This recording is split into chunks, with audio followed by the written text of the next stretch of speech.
Hello, and welcome to B.T.F.O, or Brief Thoughts for Others.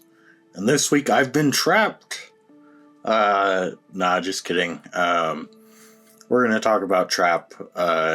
It's the new M. Night Shyamalan movie. Just came out, and I went and watched it, and yeah, it's not great.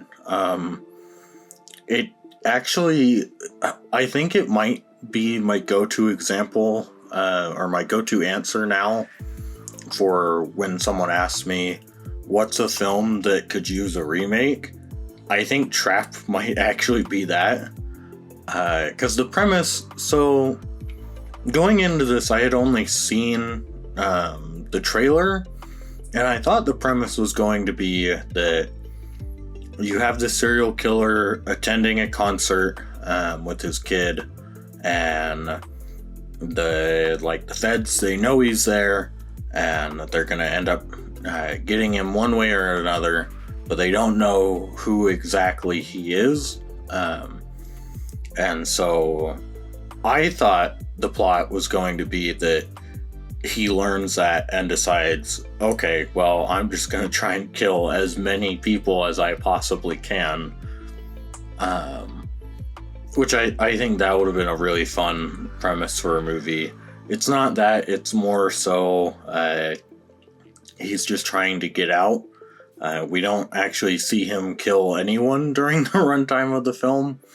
And so the majority of the film is focused on him trying to just get out of the concert hall, or figure out a way to get out, which is really lame. To go into spoilers, basically, like, he... trying to think, what is the first one? I think the first one is he just like decides, hey, like, I'm just gonna like walk out the front door, and then realizes that, like, oh, they're not letting anyone out the front door. Okay, I guess we'll just go back to our seats. And so then they go back to their seat, and then they go out to like get a t-shirt, and he kind of warms up to one employee.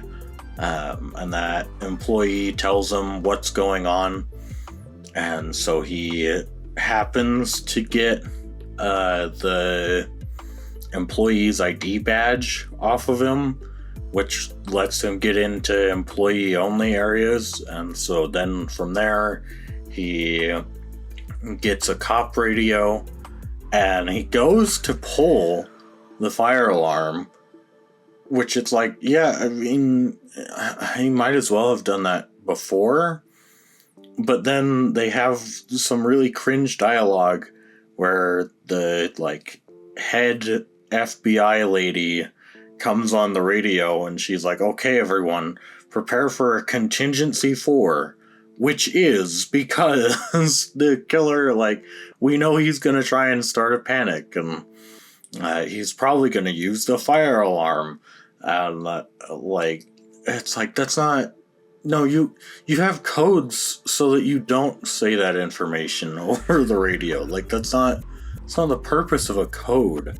And so then from there, he goes, he creates a distraction by like putting some oil, or some like glass oil bottles into a like fryer, and that causes them to blow up eventually.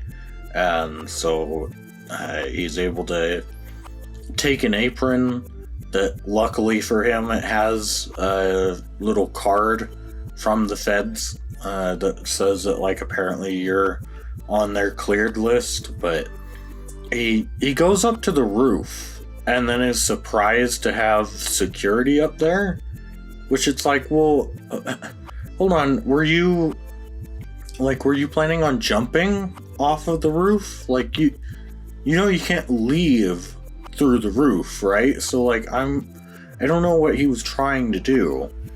And they also waste a payoff there, where the employee he warmed up to he told him that like the code for their section is Hamilton. And I really thought, oh, okay, so he's gonna at some point like get to the other side of the stadium and then call in Hamilton, and and then all the cops would run over to that side. But no, they just use it for he's on the roof and the guy's like, hey, like, what's your code? And he says Hamilton, and it's like, wow, I guess good thing that like he picked a restaurant in the same section of the place. Like, I guess that's a good thing. But then he goes back down and like rejoins his daughter, and they have another like musician come out on stage. There's like a staircase right next to where he and his daughter are standing, and you can see like an empty like basement space below it. And he's like, hey, little girl, like my daughter, like that looks super cool. We should go down there. And she rightly points out, she's like, Dad, you're being really weird. And it's like, what? Yeah, again, what's your plan? Like, do you not think they have security down there? Like, you don't think they have any security to be like, okay, so if someone walks into this area that only a select few people are supposed to be in, like, we're just gonna let them go? Like, that's not how that would work. But so then eventually he ends up pulling a boogie, and he lies about his daughter having cancer, to get them to pull her up on stage so that she can meet the singer after. And the singer is played by one of M. Night Shyamalan's kids, and she was fine. I didn't think her performance was great, but then again, it was hard to tell with everyone's performance in this. They were all really rough, and a lot of the dialogue does not lend itself to having a good performance. But basically, they end up going back there, and then on their way out, they find out that actually there is a security checkpoint backstage, which it's like, yeah, of course there would be. And then he pulls the singer aside, and then he shows her, because he's got on his phone, he's got like a live stream, like a security camera stream of some guy that he's got like tied up somewhere.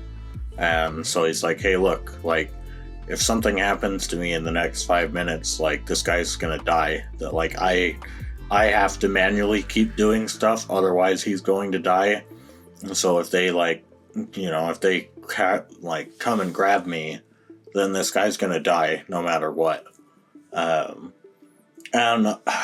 this was a moment where I thought, okay, maybe he's gonna have like a character arc where, he's like, look, as much as I'm a serial killer, I do love my daughter, and I don't want her last like memory of me to be getting hauled away by the cops.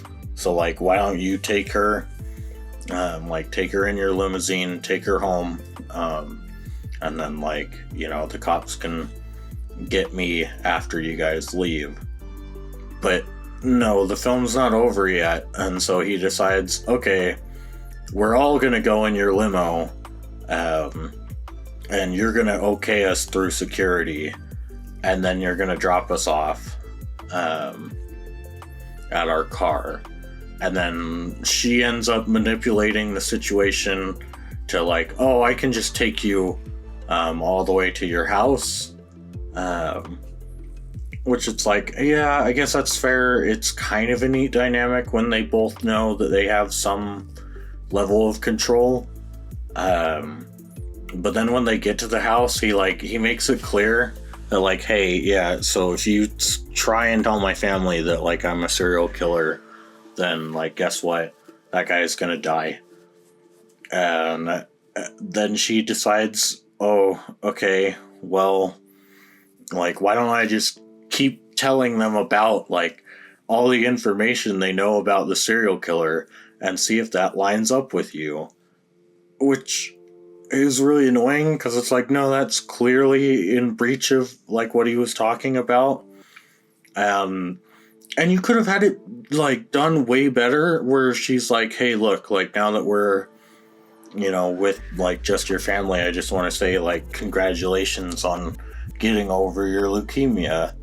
And then the family could be like, no, what? Like, she doesn't have cancer. Like, and then, you could have the dad be like, I swear it's in her portal. I swear I've got the diagnosis right here.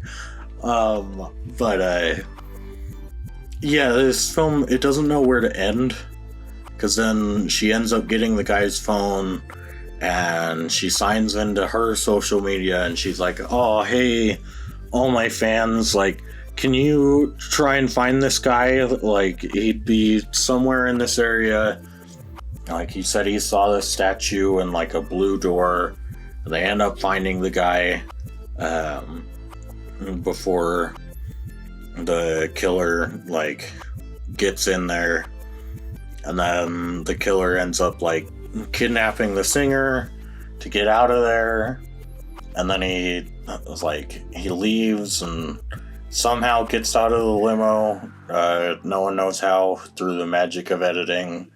But then he goes home, and then they tase him, and then, like, the film's right about to end, and then, oh no, he got a bike spoke, so he's able to free himself in the back of this police truck, which, I don't know, I kind of hate that, like, trope where it's like, oh yeah, we show someone, like, undo their cuffs in the back of this police truck, like, cool, they're gonna be free, and it's like, no, that's not, like, you could obviously tell from looking into the windows that, like, oh yeah, they're not restrained, so we're just gonna keep them locked in this box, we're gonna, like, fill it with gas or something, like, we're gonna have the people prepared for the possibility that this guy is, like,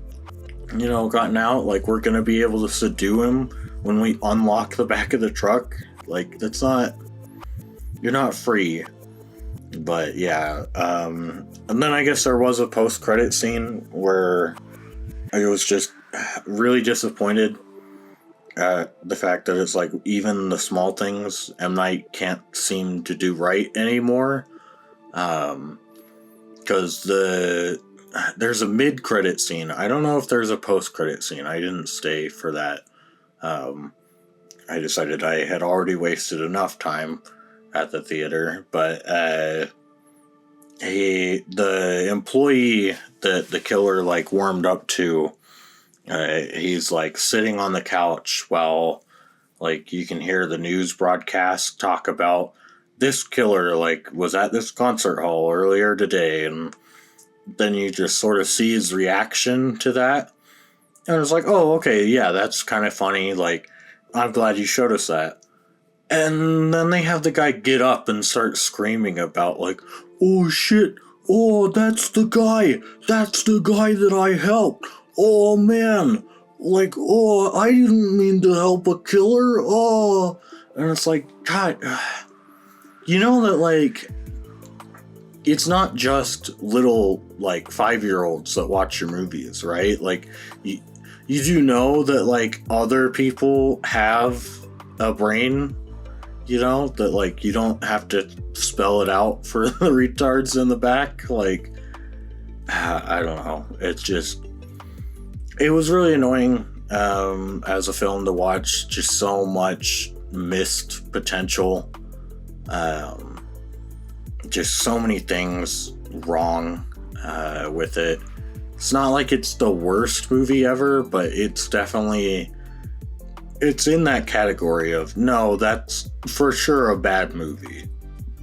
And I don't know, I'd be really surprised to see a whole lot of people defending this. I don't know what the like popular take on this is or not, but I would imagine that most people would be able to recognize that, like, yeah, this sucks.